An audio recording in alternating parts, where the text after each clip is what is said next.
So today I'm going to be doing a video of the blow-off valve install for the M35 Stagea, and this is the blow-off valve that I'm going to be using. It's a Blitz. I don't know the name of this specific model, but it's a Blitz. And let me give you a little history about this blow-off valve and this car before I go any further. When I originally purchased this car about 3 years ago, I think it was 3 or 4 years ago, I did a bunch of mods to it, but then when I decided to sell the car, I reversed some of those mods so that the car would be able to be sold in as manufacturer spec as possible. The blow-off valve itself I gave to a friend of mine because he had a turbo car at that time. And that was forgotten about. Now fast forward to a month ago, I bought the car back from the person I sold it to, and you know, I was just driving it around, and then my friend sent me a picture and said, "Isn't this the blow-off valve you had on that Stagea?" So I said, "Yeah." So he said, "Come and get it," because I didn't use it, and now he doesn't have a turbocharged car. So here we are on this kind of cloudy morning about to install this blow-off valve.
So luckily this blow-off valve is a direct bolt-on for the Stagea, and I think the person I bought it from had it on a S14 or S15 or something like that, some Nissan vehicle, but it was a direct bolt-on, so it's really easy to set up.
And again, because I had it on the car before, it's even easier, because to block off this hose that's here, I already had the part. I already knew where everything goes, so really easy. The first time I think it wasn't so easy, and certain things I wasn't sure of, but now it's much easier. At least I hope so.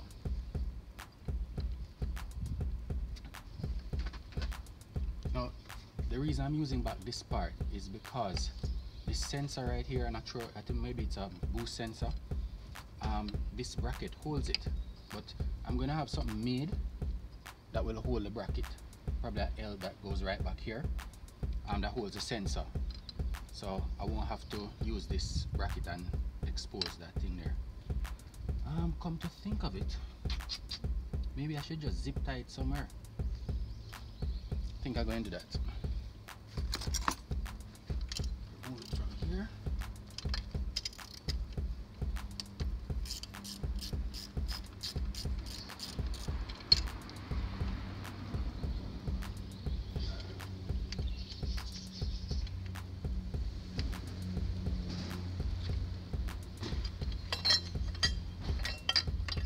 Get rid of that.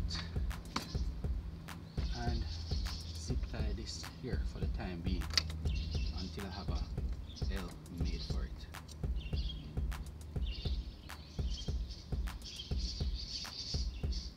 Or I might just move it over here if the wire can't reach. Oh no, the wire won't reach, cable won't reach. Leave it where it is. Just zip tie it. Zip tie it right there. When I'm done, that will be that. I might put it right here. Just run the whole some longer. I'm gonna have to replace all these vacuum lines because a lot of them look crystallized. So I'll get to that one day. Now the next thing I have to do is tighten that bolt under there. Doesn't seem so easy.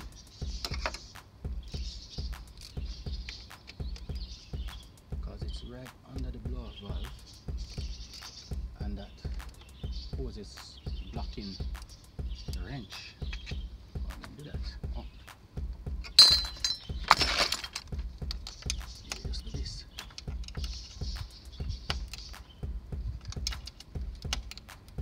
Ah, here we go.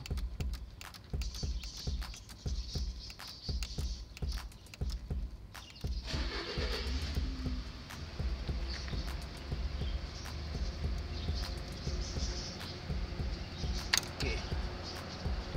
Done. Done. Oh. This one here.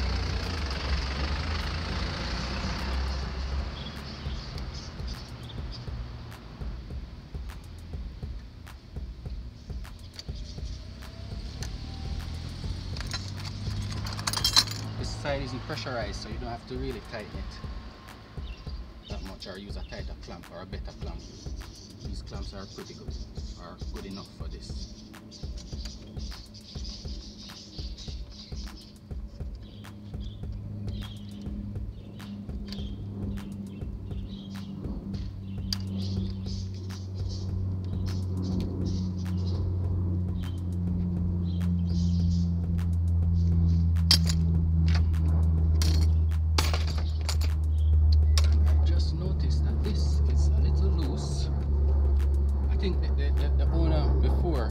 the guy sold it to, he changed the throttle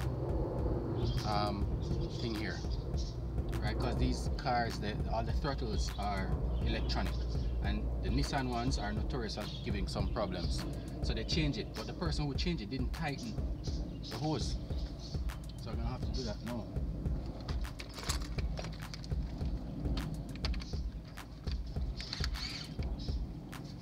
Can't believe that. There we go.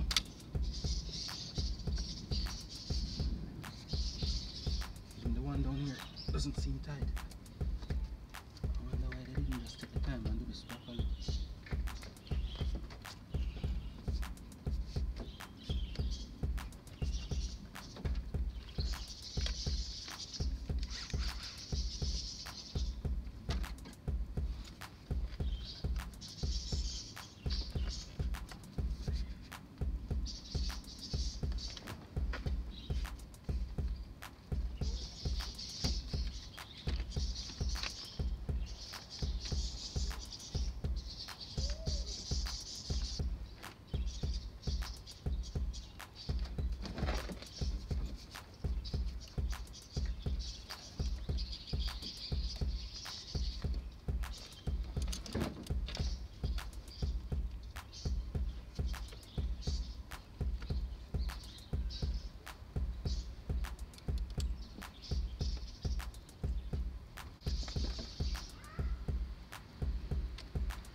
Voiceover. Boom. And with that, we are done.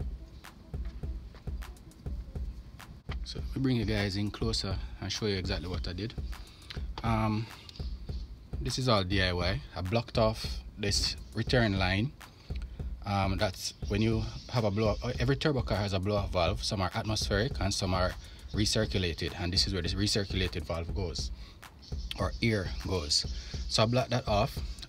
Then I just basically bolted on the blow-off valve. Again, I said this one was built for a Nissan, or a turbocharged Nissan, so it was very easy to do. Connected the vacuum line for the boost controller for the blow-off valve. Sorry, I'm not putting a boost controller on this car. And I had to tighten up these, and I just realized that the zoom is on. Right, so I had to tighten up these because they weren't tightened before. And basically that's it. Oh, I also zip tied, I think this is a boost sensor. I also zip tied it here because I've removed the bracket that was holding it. and I'm going to make another bracket for it, but not right now. It's my one day off. I want to relax a bit, so I'm only doing one thing on the car today, but I have a bunch of stuff to do, and that's basically it. Really simple. I'm probably gonna give it a test drive and tune here, because sometimes these blow-off valves, if the pressure is not strong enough, what happens is that when it opens, it doesn't close back in time, and it removes a lot of the air that was taken in by the car, and the computer gets a bad reading and the engine stalls. So you have to tighten it enough so that enough air can be read by the computer. So I think this is already set for this car, but I'm not sure, so I'm gonna have to test drive it and see. But that's basically it. Simple blow-off valve installation. Thanks for watching.